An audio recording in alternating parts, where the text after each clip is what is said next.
ہمارے حضرت حکیم صاحب رحمۃ اللہ علیہ، میں نے حضرت کی خدمت میں 40 دن تو اکٹھے گزارے ہیں پورا چلہ، اور حضرت کا ہمارا آنا جانا تھا۔ حضرت فرماتے تھے کہ میں سمجھوں اس امت میں سب سے زیادہ مرض جس کے اندر یہ امت مبتلا ہے وہ اس کا بد نظری، بد نگاہی اور نگاہ کا غلط استعمال ہے۔ فرماتے سب سے بڑا جرم اس امت میں جو چل رہا ہے وہ نگاہ کا غلط استعمال ہے۔ اللہ ہم سب کو سچی توبہ کی توفیق عطا فرمائے، اور یقین فرمائے اتنا گناہ عام ہے، اتنا گناہ عام ہے، اتنا گناہ عام ہے، حرم میں جائیں تو وہاں بھی یہ گناہ ساتھ نہیں چھوڑتا، حرم میں جائیں تو وہاں بھی گناہ ساتھ نہیں چھوڑتا۔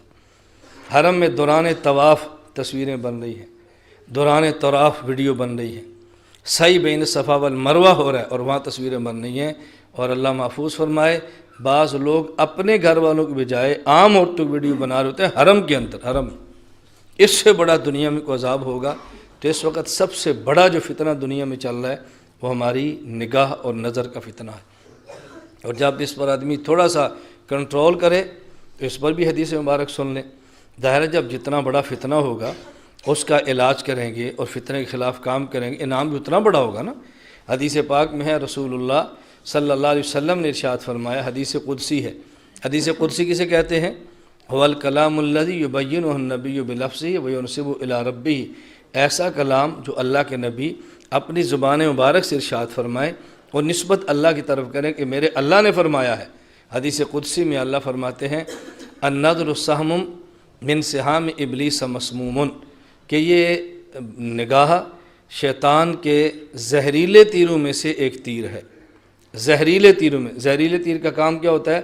تیر لگے اور بڑا زخم ہے جس سے بندہ مرے تو زہر سے بندہ مر جاتا ہے، یہ زہریلا تیر ہے شیطان کا۔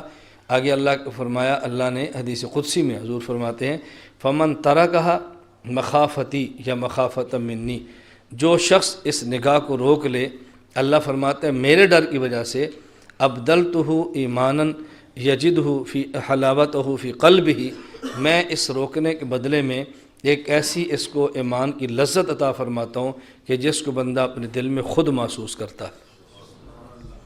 بس آنکھ کو روک لے، اللہ دل کو حلاوت عطا فرماتے ہیں کہ اس کو انسان خود محسوس کرتا ہے۔ حافظ ابن قیم رحمہ اللہ فرماتے ہیں کہ جب سامنے نامحرم عورت آئی تو آنکھ نے دیکھنا تھا اور اس نے آنکھ کو روک لیا، تو قربانی آنکھ نے دی ہے نا، آنکھ جو روکی ہے، آنکھ بند کی ہے، مشقت برداشت کی ہے، تو قربانی آنکھ دے رہی ہے، مزے دل کیوں لے رہا ہے؟ حلاوت ایمانی اللہ دل کو کیوں عطا فرماتے ہیں؟ فرماتے وجہ یہ ہے کہ آنکھ آپ بند کرتے ہیں لیکن چوٹ دل پہ لگتی ہے، تکلیف دل کو ہوتی ہے، کیونکہ چوٹ دل پہ لگی ہے، انعام اللہ دل کو دیتے ہیں، بصارت کی قربانی ہم دیتے ہیں، بصیرت کی نعمت اللہ عطا فرماتے، اور بصارت کی نعمت چھوٹی ہے اور بصیرت کی نعمت بڑی ہے۔ یہ ایک اتنا بڑا گناہ ہے، آپ یقین فرمائیں۔ آپ یہاں خانقاہ کے ماحول میں، میں یہاں دیکھتا ہوں، یہاں خالص خانقاہی ماحول ہے، یہاں بھی بات کریں تو بعض لوگ ہنستے ہیں، ایک دوسرے کو دیکھتے ہیں کہ یہ حضرت نے کون سی بات شروع کر دی ہے، استاد جی کیسی بات کہتے ہیں۔ اور یہ بات آپ کسی کالج میں، یونیورسٹی میں، کسی مسجد میں آپ کرو کہ نامحرم عورت کو دیکھنا گناہ ہے، یہ لفظ کہنے کی دیر ہے، لوگ مذاق سے ہنس پڑیں گے کہ یہ مولانا صاحب کیسی باتیں کرتے ہیں، یہ کیسی باتیں کرتے ہیں، کیا ان بات شروع کر دی ہے۔